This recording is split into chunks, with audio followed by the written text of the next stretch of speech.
নমস্কার, শুরু করছি আজকের ওয়ার্ড বেঙ্গল থিংস টুডে। আপনাদের সঙ্গে রয়েছে আমি মঞ্জিরা। সংসদের শীতকালীন অধিবেশনে 3 কৃষি আইন প্রত্যাহার করবে বিজেপি। উজ্জীবিত বিরোধী শিবির। ঠিক তার আগে দিল্লি যাত্রা মমতা। বাংলায় বিজেপিকে তিনি হারিয়েছেন, ত্রিপুরা গোয়ায় খেলতে নেমেছেন। আজ বিকেলে প্রধানমন্ত্রীর সঙ্গে বৈঠক করেন তিনি। সেখানে বিএসএফের এখতিয়ার থেকে ইয়াস, আমফান, ত্রাণ, ভ্যাকসিন থেকে জুট মিল সব কিছু বিষয় নিয়ে কথা হয়েছে। তবে আজকের হেডলাইন কিন্তু একটাই, বিশ্ব বঙ্গ বাণিজ্য সম্মেলনে প্রধানমন্ত্রীকে আমন্ত্রণ জানিয়েছেন মুখ্যমন্ত্রী মমতা বন্দ্যোপাধ্যায়। যে বিশ্ব বাংলা সম্মেলন নিয়ে বারবার প্রশ্ন তুলেছে বিজেপি, শ্বেতপত্র প্রকাশের দাবি করেছেন খোদ রাজ্যপাল জগদীপ ধনখড়। এবছর কি বাংলার সেই বাণিজ্য সম্মেলন ফিরে আসবে? ভিক্টোরিয়া মেমোরিয়ালের ফ্রেম একসঙ্গে দেখা যাবে মোদি মমতাকে। মমতা নিজেই জানিয়েছেন আমন্ত্রণ গ্রহণ করেছেন প্রধানমন্ত্রী, অর্থাৎ দুই প্রশাসনিক প্রধান তাদের দায়িত্ব পালন করছেন একেবারে শিষ্টাচার, সৌজন্য, প্রোটোকল সবটা মেনে। আর সেই সঙ্গে রাজনৈতিক মহল প্রশ্ন তুলছে, সবটাই কি নির্ভেজাল প্রশাসনিক, নাকি আলগোছে রাজনীতিও রয়েছে? আর সেই প্রশ্নের উত্তরই খুঁজবো আমরা আজকের ওয়ার্ড বেঙ্গল থিংস টুডেতে। সোনিয়া গান্ধীর সঙ্গে বৈঠকের সময় চেয়েছিলেন তিনি, তবে তার আগে অবশ্যই মমতা বন্দ্যোপাধ্যায় আজকে প্রধানমন্ত্রীর সঙ্গে বৈঠকের পর কি বললেন বেরিয়ে শুনবো। हमारा जो बीजीबीएस होगा 21 अप्रैल में कलकत्ता में, और बीजीबीएस कॉन्फ्रेंस में हम प्राइम मिनिस्टर को इनवाइट किया है to inaugurate the conference. Covid का सिचुएशन में इंडस्ट्री का हाल बहुत खराब है, तो हम तो बीजीबीएस 2 साल नहीं कर पाया कोविड के लिए। इस साल में हम पीएम को इनवाइट किया है कि आप आइए, इसको इनागुरेट करिए, हम लोग सब रहेंगे। और हम चाहते हैं कि हमारा बीजीबीएस कॉन्फ्रेंस इंडस्ट्री के लिए एक दिशा हो, एक भविष्य के लिए बेरोजगार जो है इंडस्ट्री तैयार करने के लिए जो तैयार है उसको लिए एक रास्ता खुल जाए। कब है सम्मेलन? 20-21 अप्रैल पीएम ने एक्सेप्ट किया है इनविटेशन। আর এই নিয়ে আমাদের আলোচনা শুরু করছি। আমাদের সঙ্গে এই মুহূর্তে যারা রয়েছেন, বিজেপির তরফ থেকে রয়েছেন বিমান ঘোষ, আপনাকে স্বাগত। আমাদের সঙ্গে রয়েছেন প্রবীণ সাংবাদিক এবং রাজনৈতিক বিশ্লেষক শুভাশিস মৈত্র। শুভাশিস দা, আপনাকেও স্বাগত। বিমানবাবু, আপনার কাছেই যাই, যে সম্মেলন নিয়ে একাধিক প্রশ্ন উঠেছে, এমনকি শ্বেতপত্র প্রকাশেরও দাবি করেছেন রাজ্যপাল, সেই জায়গায় সেই সম্মেলনে আসছেন কে? প্রধানমন্ত্রী নরেন্দ্র মোদী, এবং সেটা কিন্তু আজকে মুখ্যমন্ত্রী জানিয়েছেন। এই বিষয়টাকে কিভাবে দেখছেন? দেখুন, এটা সবসময় গণতন্ত্রের পক্ষে খুব ভালো একটা বিষয় যে ফেডারেল স্ট্রাকচারে রাজ্যের মুখ্যমন্ত্রী আমাদের ভারতবর্ষের প্রধানমন্ত্রীর সঙ্গে সৌজন্য সাক্ষাৎ করতে পারেন, দেখা করতে পারেন, বিভিন্ন উন্নয়নের বিষয় নিয়ে আলোচনা করতে পারেন। এটা যেমন সত্য কথা, কিন্তু এর সঙ্গে আরেকটাও সত্য পশ্চিমবঙ্গের ক্ষেত্রে। সেম আজ মমতা ব্যানার্জি, আমাদের মাননীয় মুখ্যমন্ত্রী, ওনার সঙ্গে যখন বিরোধী দলনেতা আমাদের রাজ্যে কোনো ব্যাপারে মিট করার বিষয় থাকে, উনি তাদেরকে পাত্তা দেন না। দ্বিতীয় বিষয় হচ্ছে এই যে বিশ্ব বাংলা যে শিল্প সম্মেলন, তার জন্য ইনভিটেশন দিয়ে এসছেন। কিন্তু বিমানবাবু, আপনারা এখন খুব ভালো কথা বলছেন, আপনি যে ভালো কথা বলছেন, আপনারাই তো কিছুদিন আগে পর্যন্ত প্রচুর প্রশ্ন তুলেছেন এই সম্মেলন নিয়ে। এবং সম্মেলনে আমন্ত্রণ জানাতে গেছেন, আমন্ত্রণটা অ্যাকসেপ্ট করেছেন, মানে উনি এখানে আসছেন কি আসছেন না সেটা জানা নেই, সেটা কোনো প্রশ্ন না। নয়। আমন্ত্রণ গৃহীত হয়েছে সেটাও তিনি জানিয়েছেন আজকে। অ্যাকসেপ্ট করেছেন উনি বলেছেন, অ্যাকসেপ্ট করেছেন মানে গ্রহণ করেছেন, তার মানে উনি এসেছে, আসবেন কি আসবেন না সেটা এখনো ক্লিয়ার না। তো সেটা তো পরবর্তী বিষয়। বিশ্ব বাংলা সম্মেলনে, শিল্প সম্মেলনে কি হয় না হয় সেটা আমরা সবাই জানি, আমরা এই বিরুদ্ধে প্রচেষ্টা করেছি। তো পরবর্তী ক্ষেত্রে রাজ্যের আমাদের দেশের প্রধানমন্ত্রী উনি আসবেন কি আসবেন না সেটা তো সম্পূর্ণ অন্য সিদ্ধান্তের বিষয়, একটা প্রশাসনিক সিদ্ধান্ত। সেই বিষয়ে আমাদের বক্তব্য এখন কিছু নেই। উনি কোনো জায়গাতেই কষ্ট করেননি যে আসছেন বা আসছেন না। কারণ বিষয় হচ্ছে এই ফেডারেল স্ট্রাকচারের যে ভূমিকা, প্রশাসনিক যে ভূমিকা, এই ভূমিকা আমাদের রাজ্যের মাননীয় মুখ্যমন্ত্রী কোনোদিনও পালন করেননি। এর আগে আমরা দেখেছি যে 2 তারিখের পরই দেখেছি আমরা একাধিকবার মাননীয় প্রধানমন্ত্রী আমাদের এই রাজ্যে এসেছেন।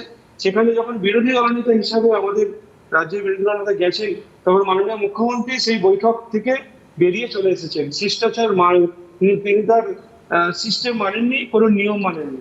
তো সেখানেতে এই গিয়ে বিমলবাবু, আমি আসবো আপনার কাছে, আমি একটু সুভাষিসদা আপনার কাছে যাই। সুভাষিসদা, একটা সময় আমরা যে যুক্তরাষ্ট্রীয় কাঠামোর কথা বলছিলেন বিমানবাবু, একদম ঠিক, মুখ্যমন্ত্রী এবং প্রধানমন্ত্রীর সঙ্গে দেখা করতে গিয়েছেন, দেখা করতে যেতেই পারেন, সব কিছু ঠিক ছিল, কিন্তু এই যে একদম শেষ পাতে যাকে বলা হয় যে তিনি বিশ্ববঙ্গ সম্মেলনে আসছেন, প্রধানমন্ত্রীকে আমন্ত্রণ জানালেন এবং সেটা গৃহীতও হলো, এটাকে আপনি কিভাবে দেখছেন? দেখুন, এক সময় যখন পশ্চিমবঙ্গের শাসন ক্ষমতায় বামফ্রন্ট মানে সিপিএম ছিল, বামফ্রন্টের নেতৃত্বে, তখন তাদের একটা খুব অ্যান্টি ইন্ডাস্ট্রি ইমেজ ছিল। তো মনমোহন সিং, নরসিংহ রাও এরা ক্ষমতা আসার পরে যে উদারনীতিটা চালু হয়, তখন জ্যোতিবাবুরা একটা বিরাট ইন্ডাস্ট্রিয়াল সামিট পশ্চিমবঙ্গে করেছিলেন সিআইআইকে সঙ্গে নিয়ে, যেটা উদ্বোধনের জন্য তারা ডেকেছিলেন জন মেজরকে, ব্রিটিশ প্রাইম মিনিস্টারকে ডেকেছিলেন, কারণ তাদের ওই অ্যান্টি ইন্ডাস্ট্রি ইমেজটা ভাঙতে চেয়েছিলেন। মমতার ক্ষেত্রেও, মমতা যে আন্দোলনের মধ্যে দিয়ে উঠে এসছে, সেটাকে আপনারা মানে যে যেভাবে ব্যাখ্যা করুন না কেন, কিন্তু একটা সমস্যা মমতার হয়েছে বলে আমার মনে হয়, সেটা হচ্ছে তারও কিন্তু একটা অ্যান্টি ইন্ডাস্ট্রি ইমেজ তৈরি হয়েছে, এটা কিন্তু বিভিন্ন মহল থেকে বলা হয়। নরেন্দ্র মোদীর আবার উল্টো দিকে একটা খুব ফ্রেন্ড অফ ইন্ডাস্ট্রি ইমেজ আছে, সেটা প্রধানমন্ত্রী হওয়ার আগে থেকেই আছে, গুজরাটের সিএম থাকার সময় থেকেই আছে।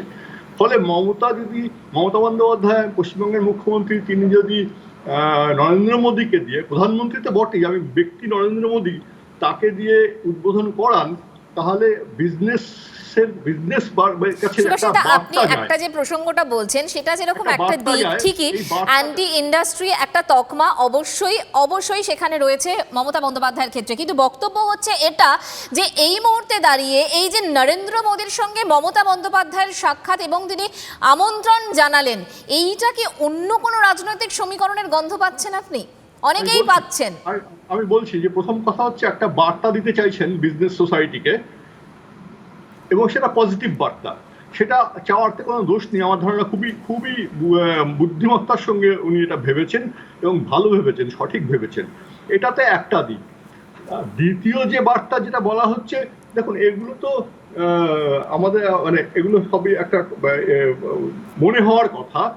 এটা ঠিকই যে বিজেপিকে কিছু কিছু ক্ষেত্রে লোকসভায়, রাজ্যসভায় তৃণমূল যে ভোট না দিয়ে বা অ্যাবস্টেন করে সুবিধে পাইয়ে দিয়েছে, এই অভিযোগ, এটা ইনফরমেশন মানে সত্যি ঘটনা, এবং এই অভিযোগটা বিরোধীদের থেকে তোলাও হয়। পলিটিক্সে এটা তো পলিটিক্স, ফলে পলিটিক্সে সব থাকে নির্দিষ্টভাবে। সামনে ত্রিপুরাতে মূল প্রতিপক্ষ, আমি আসবো সুভাষিসদা, আমি আসবো, ঠিক, আমি আসবো। বিমানবাবু, এক্ষেত্রে সত্যি কথা অনেকেই একটা অন্য গন্ধ পাচ্ছেন মমতা বন্দ্যোপাধ্যায়ের সঙ্গে নরেন্দ্র মোদীর এই সাক্ষাৎ, রাজনৈতিক অন্য কোনো সমীকরণ কি রয়েছে? এখানে দেখুন, রাজনৈতিক সমীকরণের কোনো বিষয় আছে বলে আমরা মনে করি না। ফেডারেল স্ট্রাকচারে যেটা নিয়ম রীতি আছে, উন্নয়নের সাথে যেটা করার দরকার আছে, সেটাই হয়েছে। রাজনৈতিক ঠিকই বলছেন, ফেডারেল স্ট্রাকচারের কথা বলছেন, আমরাও সেটা জানি, কিন্তু সেই প্রসঙ্গগুলো, সেই বিষয়গুলো বলার জন্য 3 দিন থাকতে হলো। সে মাননীয় প্রধানমন্ত্রীর সঙ্গে উনি আজকে দেখা করেছেন, 3 দিন ছিলেন, যে ওখানে কি নাটক করেছেন। আমি আসবো আপনার কাছে। আমাদের সঙ্গে এই মুহূর্তে অনুষ্ঠানে যোগ দিয়েছেন কংগ্রেসের তরফ থেকে অশোক ভট্টাচার্য। অশোকদা, আপনাকে স্বাগত। অশোকদা, এই সাক্ষাৎ আপনারা কিভাবে দেখছেন? আকাশের গায়ে যেন টক টক গন্ধ।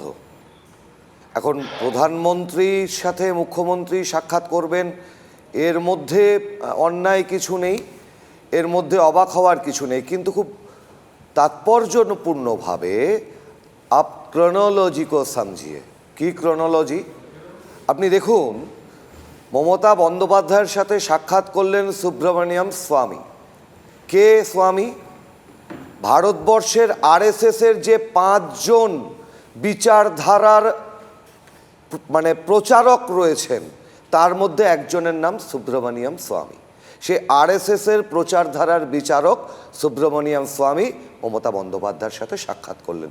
2 নম্বরটা দেখুন, গোয়ার যে রাজ্যসভার যে মানে গোয়াতে লুই ফেরারোকে যে রাজ্যসভায় পাঠানো হলো, সেই ভোটাভুটিতে খুব তাৎপর্যপূর্ণভাবে আমি আসবো অশোকদা, এক্ষেত্রে আপনারা কোথায়, আপনারা কি ভাবছেন? কারণ এখনো পর্যন্ত যারা যোগ দিয়েছেন মূলত আপনাদের ঘর থেকেই এসছেন, সে বিষয় নিয়ে আমি আসবো আপনার কাছে। আমাদের সঙ্গে এই মুহূর্তে তৃণমূল কংগ্রেসের স্পোক্সপারসন সুপ্রিয় চন্দ্র যোগ দিয়েছে। সুপ্রিয়, স্বাগত। সুপ্রিয়, একটা কথা যে আমরা যেটা নিয়ে কথা বলছিলাম যে আজকে প্রধানমন্ত্রীর সঙ্গে মুখ্যমন্ত্রী মমতা বন্দ্যোপাধ্যায় দেখা করেছেন, দেখা করে যেটা প্রথম যেটা জানা যাচ্ছে সেটা হচ্ছে যে বিশ্ববঙ্গ সম্মেলনে তাকে আমন্ত্রণ জানানো হয়েছে প্রধানমন্ত্রীকে, এবং সেই আমন্ত্রণপত্র গৃহীত হয়েছে। তিনি আসবেন কি আসবেন না সেটা পরের কথা, কিন্তু বক্তব্য হচ্ছে যে মুখ্যমন্ত্রী, একজন রাজ্যের মুখ্যমন্ত্রী, তিনি প্রধানমন্ত্রীর সঙ্গে দেখা করতেই পারেন এবং যে যে বিষয়গুলো সামনে এসেছে সেগুলো হতেই পারে, কিন্তু তার জন্য 3 দিন থাকতে হলো, কি কারণ? না, 3 দিন মানে প্রধানমন্ত্রীর সঙ্গে দেখা করার জন্য তো মমতা বন্দ্যোপাধ্যায় 3 দিন থাকেনি। মমতা বন্দ্যোপাধ্যায়ের, তিনি আমাদের সংসদীয় কমিটির চেয়ারপারসন এবং সর্বভারতীয় স্তরে তিনি যে জায়গায় দীর্ঘদিনের জাতীয় রাজনীতির পরিচিত মুখ, তার দিল্লি সফরকে ঘিরে সারা দেশের পাশাপাশি দলেরও একাধিক কার্যক্রম রয়েছে, সেটা খুব স্বাভাবিক সে থাকাটাও। প্রধানমন্ত্রীর সঙ্গে আজকে পূর্ব নির্ধারিত বৈঠক ছিল, যোগদান ছাড়া এবং আজকে প্রধানমন্ত্রীর সঙ্গে বৈঠক ছাড়া আর অন্য কোনো গুরুত্বপূর্ণ কিছু কি আমরা দেখতে পেলাম? সুপ্রিয়, সে তো দেখা যাবে, 3 দিন তো এখনো হয়নি। প্রথম দিনে আমরা এমন অনেক যোগদান দেখেছি যেটা জাতীয় রাজনীতিতে অত্যন্ত, আমি সেদিকে আসবো। তবে একটা বিষয় অত্যন্ত উল্লেখযোগ্য যে সোনিয়া গান্ধীর সঙ্গে বৈঠকের সময় চেয়েছিলেন, দিল্লিতে সাংবাদিকদের এই প্রশ্নে বিরক্ত হলেন মমতা বন্দ্যোপাধ্যায়। मैंने तो बोल दिया ना, why you are asking me only one question? कि हर टाइम मुलाकात होने का कोई बात है क्या? ये कोई मैंडेटरी है? ये कोई कॉन्स्टिट्यूशनल प्रोविजन है? मैंने बोला, मैंने टाइम नहीं मांगा, वो लोग बिजी है पंजाब इलेक्शन के लिए, let them be busy for their party work. देखो, आपको पर्सनली हम I can not satisfy. Mamata বন্দ্যোপাধ্যায়ের বক্তব্য আপনাদের শোনালাম। নয়াদিল্লি থেকে এই মুহূর্তে আমাদের সঙ্গে রয়েছেন আমাদের প্রতিনিধি অনিন্দ বন্দ্যোপাধ্যায়। অনিন্দ, আমরা এখানে বসে নিউজ রুমে বসে সাংবাদিক সম্মেলনটা দেখছিলাম এবং তাতে দেখলাম যে তিনি তার আগে কিন্তু কথা বলছিলেন, হঠাৎ করে কেমন যেন চটে গেলেন। তুমি ওখানে ছিলে, আসলে কি হয়েছিল?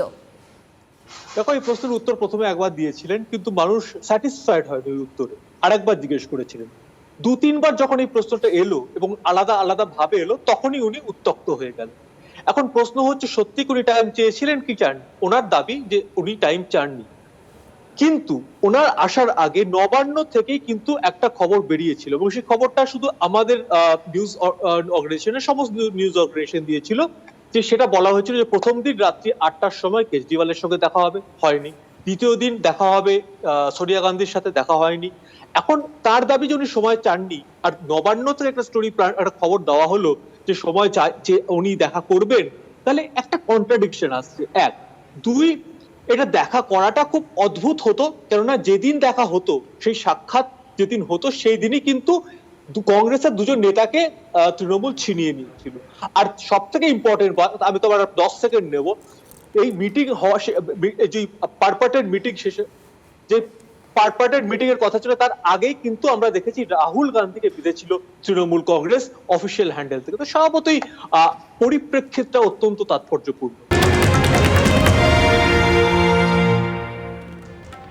4 দিনের দিল্লি সফর, কিন্তু সেটা কতটা সুহানা হলো? দৃশ্যতই জোটের সলতে পাকলো না, বরং দিল্লি অভিযানে বাংলার মেয়ে নিজেকেই বিজেপি বিরোধী মুখ হিসেবে তুলে ধরলেন কি? মঙ্গলবার 3 অবিজেপি নেতার হাতে তৃণমূলের পতাকা তুলে দিলেন তিনি। প্রাক্তন কংগ্রেসী এবং রাহুল গান্ধীর অত্যন্ত ঘনিষ্ঠ হরিয়ানার নেতা অশোক তনওয়ার, 2019 সালের লোকসভা ভোটে কংগ্রেসের টিকিটে লড়ে হেরে যাওয়া বিহারের কীর্তি আজাদ এবং বিহারেরই জেডিইউ সাংসদ পবন বর্মা, দিদি ভরসা বন্ধু শিবির ছেড়ে ঘাস ফুলে আসা এই নতুন 3 নেতা এটাই বললেন। মমতাকে বোঝাতে চাইলেন বিজেপি বিরোধিতায় তিনি একমাত্র মুখ। শুধুমাত্র তাই নয়, এর পাশাপাশি তিনি বললেন কি যে তিনি মহারাষ্ট্রে যাবেন ডিসেম্বরে, সেখানে এনসিপি প্রধান শরদ পাওয়ারের সঙ্গে দেখা করবেন এবং তিনি উদ্ধব ঠাকরের সঙ্গেও দেখা করবেন এবং তার সঙ্গে তিনি হরিয়ানাতেও যাবেন।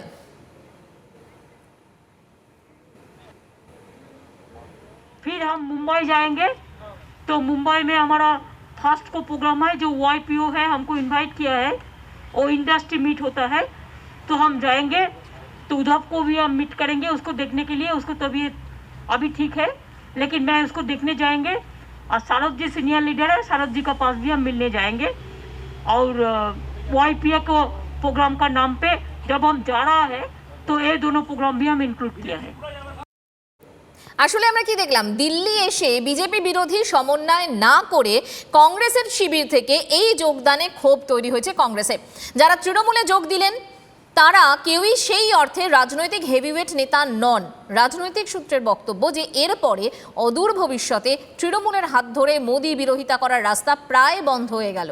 সোনিয়া এরপরে নিজেও আর কতটা তৃণমূল নেত্রীর সঙ্গে মৈত্রী রচনায় উদ্যোগী হবেন তা নিয়ে সন্দেহ রয়েইছে। অর্থাৎ এই মুহূর্তে জোট নিয়ে আরও একবার প্রশ্ন উঠেই গেল। সুভাষিসদা, আপনার কাছেই যাই।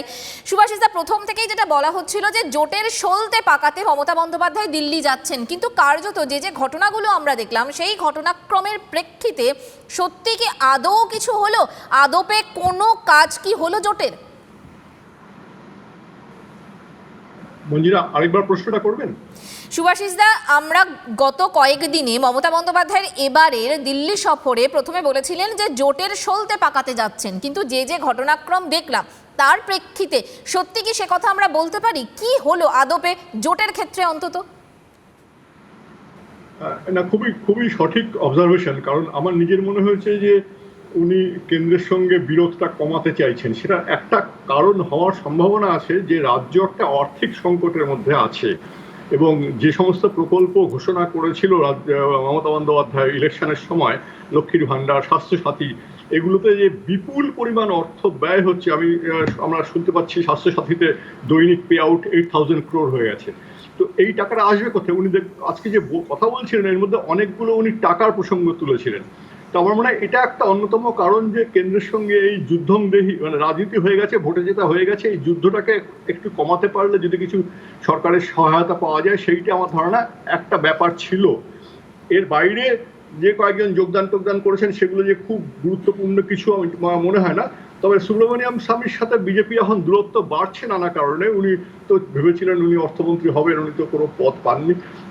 এই যোগাযোগটা যদি কেন্দ্র রাজ্যের কথা ভাবি তাহলে এই যে দূরত্ব, সেই দূরত্ব মেটানোটা বুঝলাম, কিন্তু বক্তব্য হচ্ছে বিজেপি বিরোধী জোট, তার কি? তার কোনো ইঙ্গিত বা বক্তব্য উনি কিন্তু আজকে এবারের সফরে কিন্তু স্পষ্টভাবে দেননি। মানে একটা আছে ঠিকই, উদ্ধব ঠাকরে বা শরদ পাওয়ারের প্রসঙ্গ এসছে, কিন্তু খুব জোরালো ভাবে বিজেপি বিরোধী জোটের কথা আসেনি। এবং আমি একটু অশোকদা আপনার কাছে যাই। অশোকদা, আপনারা কিভাবে দেখছেন? সত্যিই তো বিজেপি বিরোধী জোট, যেখানে আপনারা অনেকবার সওয়াল করেছেন, কিন্তু এই মুহূর্তে তৃণমূল কংগ্রেসের যা স্টেপ, তাতে আপনারা কি আদৌ খুশি? মনে তো হয় না। দেখুন, প্রথম কথা হচ্ছে সংবাদ মাধ্যমের কিছু দায়িত্ব থাকে। মানে আমি খুব অবাক হয়ে যাই যে 2019 সালের 5ই অক্টোবর কংগ্রেস ছেড়েছিলেন অশোক তানওয়ার, অথচ এমনভাবে প্রচার করা হচ্ছে যেন অশোক তানওয়ার গতকালই কংগ্রেস ছেড়ে তৃণমূলে যোগ দিলেন। রাহুল গান্ধীর ঘনিষ্ঠ বা সোনিয়া গান্ধীর ঘনিষ্ঠ তো মমতা বন্দ্যোপাধ্যায় ছিলেন, রাজীব গান্ধীর ঘনিষ্ঠ মমতা বন্দ্যোপাধ্যায় ছিলেন, এটা আলোচনা নয়। এবার প্রশ্নটা হচ্ছে সুব্রমণিয়াম স্বামী। আমরা অনেকবার বলেছি এই কথা মঞ্জিরা, যে বিজেপি সেকেন্ডারি, আমাদের কাছে প্রথম লড়াই আরএসএস এর বিরুদ্ধে। আরএসএস এর অন্যতম প্রচারকের নাম সুব্রমণিয়াম স্বামী, তার সাথে বৈঠক করছেন তৃণমূল নেত্রী। এবার একটা কথা বলছি, আপনি শিবসেনার কথা বলছেন, উদ্ধব ঠাকরের সাথে উনি দেখা করতেই পারেন, ভারতবর্ষের যে কোনো জায়গায় ঘুরতে যেতে পারেন, বেড়াতে যেতে পারেন। জোটের ভবিষ্যৎ কি? সঞ্জয় রাউত শিবসেনার মুখপাত্র খুব স্পষ্টভাবে জানিয়ে দিয়েছেন তৃণমূল এবং আপ। সঞ্জয় রাউত, আমি উত্তর দিচ্ছি। শিবসেনার মুখপাত্র সঞ্জয় রাউত খুব স্পষ্টভাবে জানিয়েছেন তৃণমূল এবং আপ বিজেপির সুবিধা করে দিচ্ছে। এবার হচ্ছে জোটের ভবিষ্যৎ। ইউপিএ তো রয়েছে এনডিএ বিরোধী জোট, এই জোটে সকলে আছে, কে নেই? তৃণমূল নেই। এই জোটে শরদ পাওয়ার রয়েছে, উদ্ধব ঠাকরে রয়েছে, এই জোটে স্ট্যালিন রয়েছে, এই জোটে কে নেই? তৃণমূল নেত্রী নেই। সুতরাং জোটের তো কোনো ক্ষতি হওয়ার ব্যাপার নেই, কারণ জোটে তো তৃণমূল নেই। আদৌ হচ্ছে বা জোটের কথা আদৌ কি ভাবছেন আপনারা? সুপ্রিয়, খুব তাড়াতাড়ি। এই মুহূর্তে বিজেপি বিরোধী সংগ্রামের ভারতবর্ষের মধ্যে বর্ষা ফলকের নাম মমতা বন্দ্যোপাধ্যায়। এই কথা ভারতবর্ষের সমস্ত রাজনৈতিক দল, রাজনৈতিক যারা সক্রিয় কর্মী, যারা নিষ্ক্রিয় নন, যারা ঘুমিয়ে নেই, তারা প্রত্যেকের কাছে আপনাদের কাউকে দরকার নেই, তাই তো? না, আমরা সবারকে দরকার আছে, তাই তো দলে দলে এবং ব্যক্তি যারা ইম্পর্টেন্ট পারসন।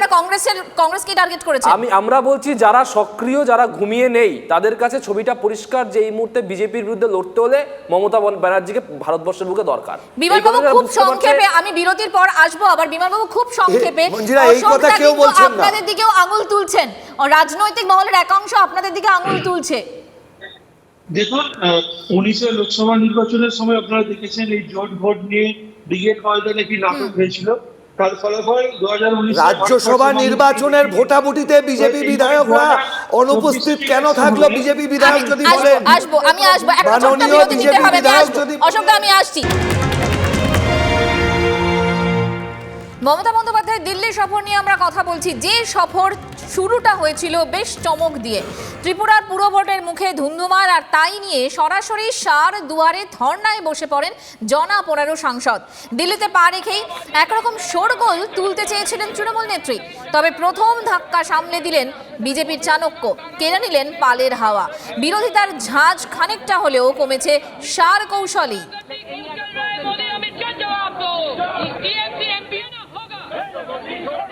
जवाब तुमको देना होगा, तुगलकशाही नहीं चलेगी। तृणमूल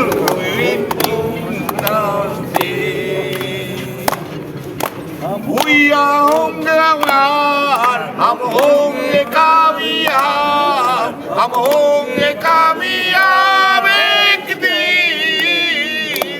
ओ मन में है তৃণমূল সাংসদদের এই ছবি সকালবেলা নর্থ ব্লকে যখন দেখা গেল, তারপর বিকেলবেলা কিন্তু অমিত শাহর সঙ্গে যখন দেখা করলেন, তখন এই ছবি আর নেই।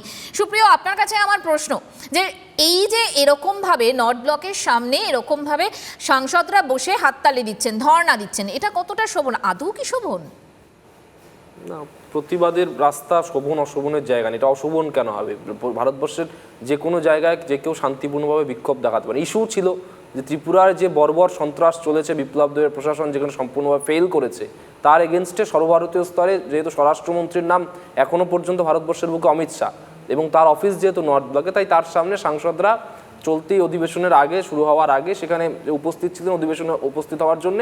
সেই নিয়ে নর্থ ব্লকে বিরোধ ছিল, এবং সেই বিরোধিতার যেখানে সেই ইস্যুকে অ্যাড্রেস করেছেন বিরোধিতার কথা এবং ইস্যুকে অ্যাড্রেস করা, সুপ্রিয়, যদি তাই হয়, কৃষি বিল প্রত্যাহার করা হলো, তারপর এই কৃষক আন্দোলনের সঙ্গে বারবার মমতা বন্দ্যোপাধ্যায় বলেছেন কৃষকদের পাশে রয়েছি, কিন্তু কারোর সঙ্গে কোনো কথা বললেন না কেন? না, কৃষক আন্দোলনের যারা নেতৃস্থানীয় লোকরা রয়েছেন প্রত্যেকের সঙ্গে মমতা বন্দ্যোপাধ্যায়ের ব্যক্তিগত যোগাযোগ রয়েছে। আমি দলের পক্ষ থেকে দায়িত্ব নিয়ে বলছি, এবং আপনারা জানেন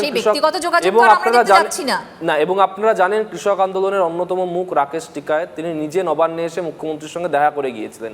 ফলে মমতা বন্দ্যোপাধ্যায় দিল্লি গিয়েছেন, সবার সঙ্গে তার যোগাযোগ আগে থেকেই রয়েছে। সিদ্ধান্তের পর যখন দিল্লি গেলেন মমতা, তখন কি এই রাকেশ টিকায়েতের সঙ্গে দেখা হলো? না, নিঃসন্দেহে কোথায় দেখা হবে স্পেসিফিক্যালি বা কোথায় দেখা হবে না, সেটা মুখ্যমন্ত্রীর সফর সূচির উপর নির্ভর করে, কোনো মিডিয়া স্পেকুলেশনের উপর সেটা নির্ভর করে না। আমারও সেটা জুরিসডিকশন নয় যে মুখ্যমন্ত্রী কোথায় যাবেন নয়, কিন্তু কোনো বিরোধী নেতার সঙ্গে কিন্তু দেখা করলেন কি মমতা বন্দ্যোপাধ্যায়? বিরোধী জোট কৌশল ঠিক করতে করলেন না কিন্তু। মঞ্জিরাদি, নির্বাচনে লড়া এবং নির্বাচনে বিজেপি বিরোধিতা করা একটা প্রক্রিয়ার অন্তর্ভুক্ত। এটা কোনো পয়েন্ট অফ অর্ডার না, এটা একটা পিরিয়ড অফ জাংশন। মঞ্জিরা, আপনি খুব একটা গুরুত্বপূর্ণ প্রশ্ন করেছেন যে এই আন্দোলনটা শোভন কিনা। আমি সুপ্রিয়র সাথে একেবারে একমত, 100 বার শোভন, অশোভনের কোনো জায়গা নেই। কিন্তু শোভন অশোভনের প্যারামিটারটা আলাদা আলাদাভাবে বিচার হতে পারে না। নর্থ ব্লকে যখন সন্ত্রাসের প্রতিবাদে আন্দোলন হয়, সেটা যদি শোভন হয়ে থাকে, তাহলে চাকরির দাবিতে যখন নবান্নের দিকে ছাত্র যুবরা এগিয়ে যান, নবান্নের 100 গজের মধ্যে যেতে দেওয়া হয় না। সুপ্রিয়, আমি যেটা কথা বলছি, আমি একটা কথা বলতে পারছি, শোভন অশোভন, শোভন অশোভনের প্যারামিটার আলাদা হতে পারে না। হ্যাঁ কি না? সিপিএম এর সঙ্গে জোট কি নেই? আছে কি নেই? জোট আছে কি নেই? সহজ উত্তর, সিপিএম এর সঙ্গে আপনাদের জোট আছে কি নেই? সিপিএম এর প্রশ্ন করছেন, সিপিএম এর অ্যাডভোকেসি করছেন, সিপিএম এর ওকালতি করছেন, সিপিএম এর আন্দোলন যদি শোভন আছে কি নেই, তারপর উত্তর দিচ্ছি। এক কথা উত্তর দেবো, 10 পাতা উত্তর দেবো, রিটেন কপি দেবো আপনাকে, জেরক্স দেবো।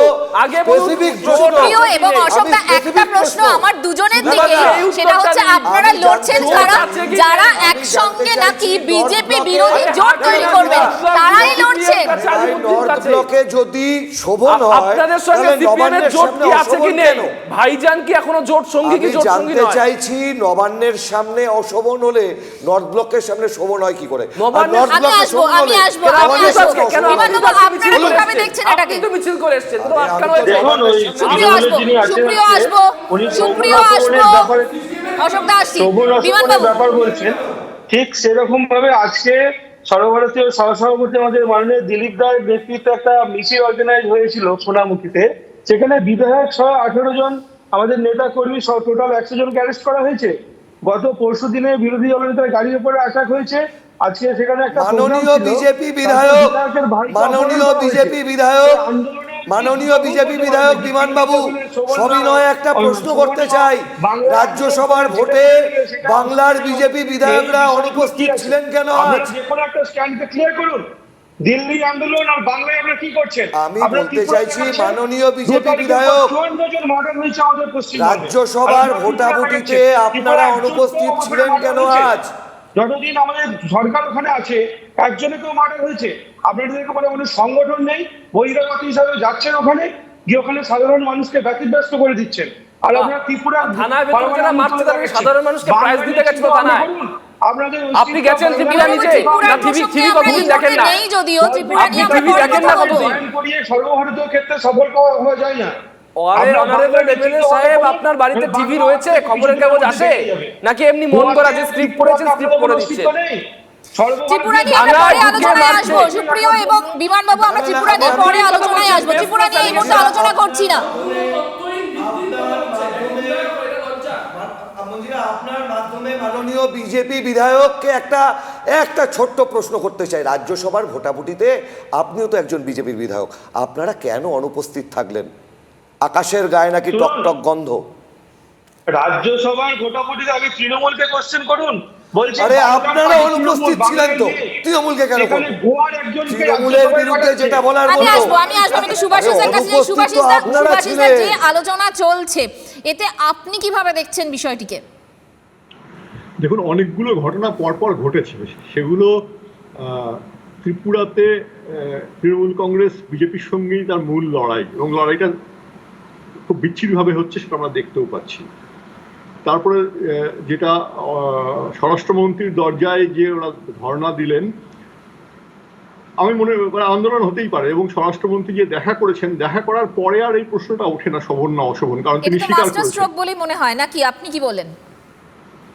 না, এটা তো ওরাও সফল হয়েছে, ওরা তো তাই চেয়েছিলেন। ওরা একটা ন্যাশনাল পাবলিসিটি হয়েছে, বিষয়টা সবার সামনে তুলতে পেরেছে এবং স্বরাষ্ট্রমন্ত্রীকে বলেছেন। বলাতে তো কাজ হয়নি, কারণ পরের দিনে আবার দেখলাম গুলি চলেছে। কিন্তু কথা হচ্ছে ওরা যেটা চেয়েছিলেন দেখা করতে পেরেছেন।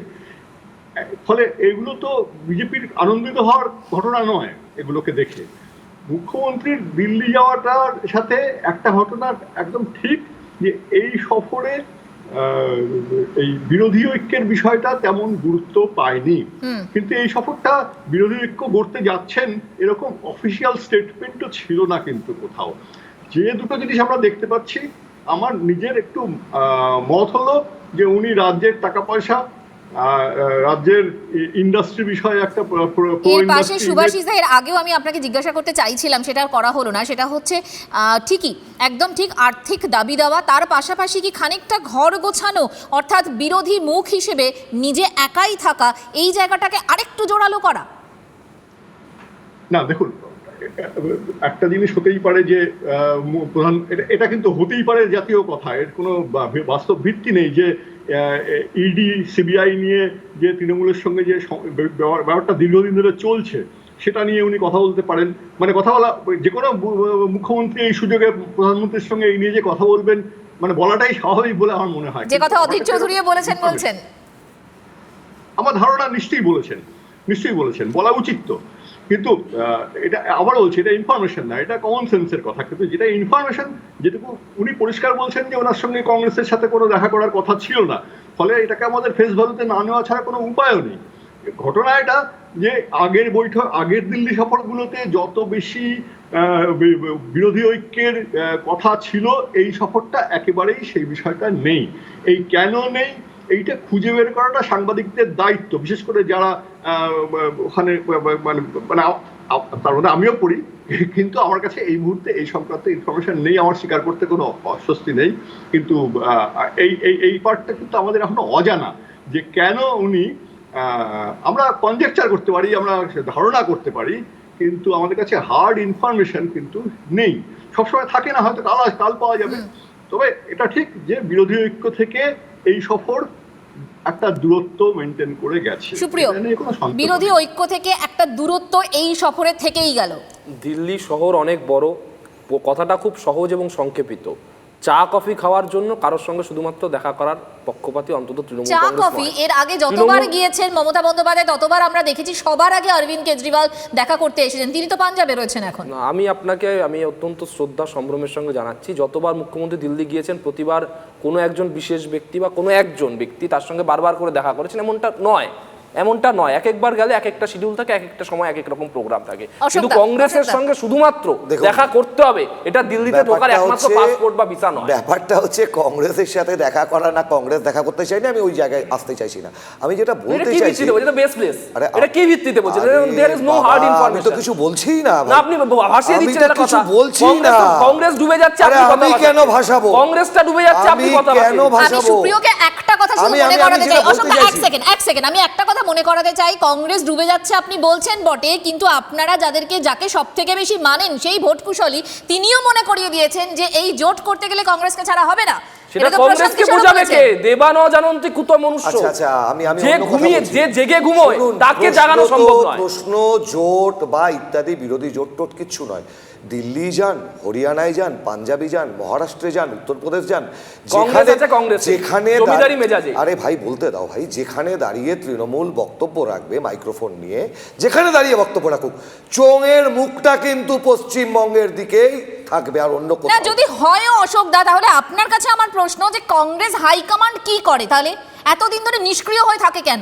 কার সাথে নিষ্ক্রিয় আছে? ইউপিএ কি নেই? কেউ কোথায়? কারোর কোনো বক্তব্য নেই, কোনো UPA প্রশ্ন নেই, ভেঙে গেছে। কোনো পদক্ষেপ নেই। সর্বভারতীয় না, না, নেতা UPA সুবিধা দেন। ভেঙে গেছে। তার কাছে সোনিয়া গান্ধীর নম্বর নেই। ইউপিএ ভেঙে গেছে নাকি? এরকম কোন আপনাদের কাছে এরকম কোন খবর আছে? আরে কোনো ইউপিএ পদক্ষেপ- সরকার আমরা চলে কেউ গেছে, কোনো পদক্ষেপ দুটো দেখতে নির্বাচন পাইনি হয়ে কিন্তু গেছে। অশোক দা। রাহুল গান্ধী স্টেট বলছেন ফেলিয়ার, আপনারা? পরীক্ষিতভাবে ব্যর্থ। ইউপিএ সরকারটা চলে গিয়েছে, কয়েক দশক হয়ে গিয়েছে, একটা দশক হয়ে গিয়েছে। কংগ্রেসের এমনকি তবু ঘুম ভাঙছে না। লখিমপুর নিয়ে, যদিও আমাদের এটা আলোচ্য বিষয় নয়, লখিমপুর নিয়েও যেভাবে আমরা কংগ্রেসকে দেখেছিলাম এগোতে, তারপরেও দেখলাম হচ্ছে অনেকটাই স্তীমিত হয়ে গেল। না লখিমপুর নিয়ে তো লড়াই কংগ্রেসই করেছে, আর কে করেছে? প্রিয়াঙ্কা এই গান্ধী লড়াইটা ছাড়া? শুধুমাত্র অশোকদার কে বাড়ির করেছে? টিভিতে চলে। এটাই কে হচ্ছে করেছে না ভারতবর্ষের বলুন? বিড়ম্বনা। কংগ্রেস মুখপাত্রদের বাড়ির টিভি ছাড়া আর খবরের কাগজ তাদের বাড়িতে যেগুলো আসে সেগুলো ছাড়া কংগ্রেসকে আর দেখা যায় না। এটাই আমাদের কংগ্রেসকে বিড়ম্বনা। যদি না উই আর ভেরি দেখা সরি, যেত, উই আর ভেরি সরি কংগ্রেসকে ফ্রম অল যদি ইন্ডিয়া না দেখা যেত, তাহলে তার জন্য মহারাষ্ট্রে তো আমরা হেরেছে। সরকার অশোক করতাম। দা, একটা প্রশ্ন। হেরেছে রাহুল গান্ধী। অশোক দা, একটা আমরা- প্রশ্ন। আপনাদের অবস্থান কি? তৃণমূল কংগ্রেসের সঙ্গে আপনারা থাকবেন, সত্যি থাকবেন? কারণ নেতৃত্ব নিয়ে একটা প্রশ্ন আছে তখন। দেখুন, প্রশ্ন আমাদের খুব স্পষ্ট যে আরএসএস এর বিরুদ্ধে যারা আছে আমরা তাদের সাথে আছি। প্রেম প্রীতি আরএসএস এর প্রতি যাদের, তাদের সাথে কংগ্রেসের কোনো সম্পর্ক নেই। এটা বদলাবেন না তো আগামী 6 মাস?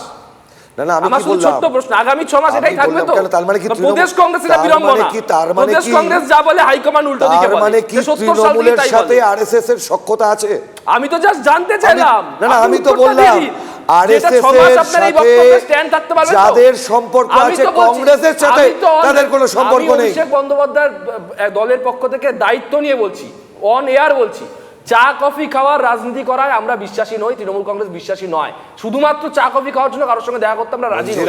আমি অন রেকর্ড বলছি, আপনি বলুন যে আপনি যে কথা আছে এখানে দরকার নেই। না একটা কথা আছে, আমরা খবরের কাগজ থেকে শুরু করে একটা কথা আছে, আস্তে সুভাষিসদা, এই যে এত বেশি আকচাকচি চলছে কংগ্রেস এবং তৃণমূল কংগ্রেসের মধ্যে, যদি আমরা বিজেপি বিরোধী জোটের কথা চিন্তা করি, তাহলে এই দুই দল একসঙ্গে থাকবে এবং সমস্ত রকম প্রশ্ন নিয়ে একসঙ্গে থাকবে, এটার সম্ভাবনা কতটা রয়েছে? আদৌ কি রয়েছে সুভাষিসদা? না, তৃণমূল কংগ্রেস তো এখনো পর্যন্ত একটা রাজ্যের দল। কংগ্রেসের যে পরিমাণ 18টা রাজ্য থেকে এমপি আছে, 52 জন সাংসদ আছে, কংগ্রেসের কি খুব একটা ভূমিকা দেখা যাচ্ছে বিজেপি বিরোধী? আমি তো মানে তার কোনো তথ্য নেই, কিন্তু ওই বিবৃতি দেওয়া ছাড়া কোথায়? কংগ্রেসকে তো দেখা যাচ্ছে না।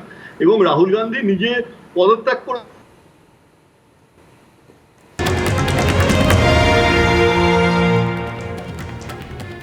মমতা বন্দ্যোপাধ্যায় দিল্লি সফর, তিনি এই সফর শুরু করেছিলেন কোন দিন? যেদিন তার দলের সাংসদরা নর্থ ব্লকে বসে ত্রিপুরা ইস্যুতে তারা কিন্তু ধর্নায় বসেছিলেন, অর্থাৎ একটা বেশ ঝাঁঝালো শুরু ছিল। তারপর দেখলাম আমরা কি অমিত শাহ খানিকটা সামাল দিলেন, তারপর মমতা বন্দ্যোপাধ্যায় যখন প্রধানমন্ত্রীর সঙ্গে দেখা করলেন তখন কিন্তু এই ত্রিপুরা নিয়ে কথা বললেন। তার সাংসদরা কিন্তু প্রধানমন্ত্রীর কাছে কোনো কিছু জানাতে যাননি, মমতা বন্দ্যোপাধ্যায় নিজেই জানালেন। সুভাষিস দা, এই দুটো ঘটনাকে যদি আমি রিলেট করি তাহলে কিভাবে আপনি দেখছেন? আমি আসছি আপনার কাছে, তার আগে মমতা বন্দ্যোপাধ্যায় ঠিক কি বললেন একটু শুনেন। আমি বলেছি যে ত্রিপুরায় যে ভায়োলেন্স হচ্ছে আপনি দেখুন এই ভায়োলেंस কেন হবে। मैं त्रिपुरा को एट्रोसिटीज लेके भी बताया प्राइम मिनिस्टर को, उनको जानकारी के लिए कि त्रिपुरा में जो वायलेंस हो रहा है ठीक नहीं हो रहा है। ऐसे इवन साउनी is a very popular star, ये बात हमने कहा।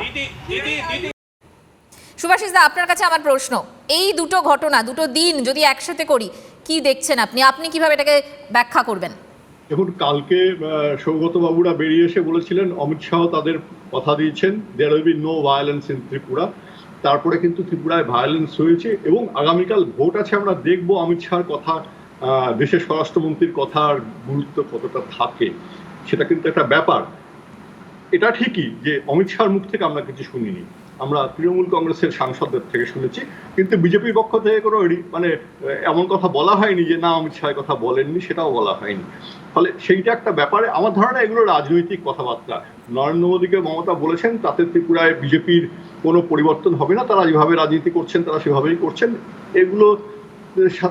এগুলোকে অত সিরিয়াসলি নেওয়া উচিত বলে আমার মনেও হয় না। কারণ কিন্তু আপনি আমাকে এর আগে যে কথাটা কংগ্রেস সম্পর্কে বললেন, আমার সেখানে একটা প্রশ্ন আছে। কংগ্রেস একটা দৃষ্টান্তমূলক জোট তো ইউপিতে করে দেখাতে পারতো যে এরকম এই হচ্ছে আমরা চাই, সেটা কি কংগ্রেসকে দেখা গেছে? আমরা তো দেখছি আরএলডি, সমাজবাদী পার্টি তারা জোট করছে, তারা আরো ছোট ছোট দলকে সঙ্গে নিয়েছে, বিজেপিও জোট করেছে। কংগ্রেস কি করছে ইউপিতে?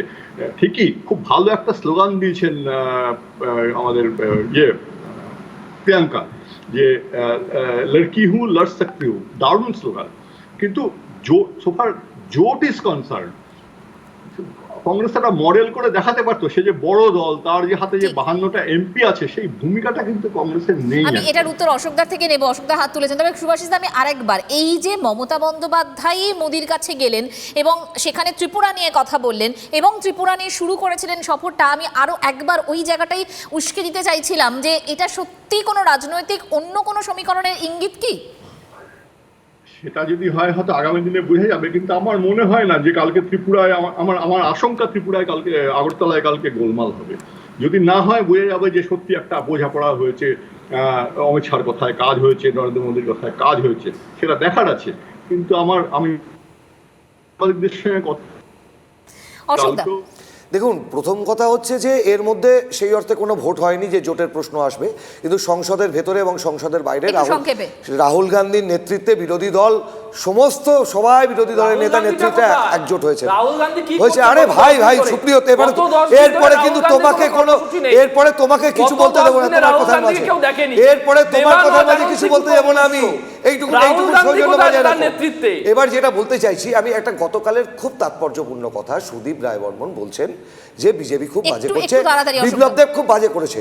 তৃণমূলের মুখপত্র কুণাল ঘোষ বলছেন সুদীপ হলো বিজেপির বিবেক। তার মানে সুদীপের বিজেপি ভালো, বিপ্লব দেবের বিজেপি খারাপ, যোগীর বিজেপি খারাপ, মোদীর বিজেপি ভালো, বাজপেয়ীর বিজেপি ভালো, মোদীর বিজেপি খারাপ। এই ডিসক্রিমিনেশন কংগ্রেস করে না, যারা করে তাদের কাছ থেকে আমরা শিখবো না। আমরা তো একই কথা বারবার করে, কালকে ভোট ত্রিপুরায় রয়েছে, বারবার করে এক কথা বলার জায়গা নেই। আমরা শুধু বলছি সুদীপ রায় বর্মন বিজেপির বিবেক, সুদীপ রায় বর্মন বিজেপির বিবেক বলতে হবে। সুদীপ রায় বর্মন সুদীপ বাবু কি বিজেপির বিবেক? বিজেপির বিবেক কিনা জানি না, ত্রিপুরার বিবেক তো অবশ্যই। ত্রিপুরার কথা বলেছেন, সরকারটা ভালো চলছে না, এই কথা বলা কি অপরাধ নাকি? বিজেপি বিধায়কের আগে উনি ত্রিপুরার মানুষ হিসেবে তিনি বলেছেন যে সরকারটা ভালো চলছে না, এই সরকারটার অপশাসন থেকে ত্রিপুরাকে মুক্তি দিতে হবে।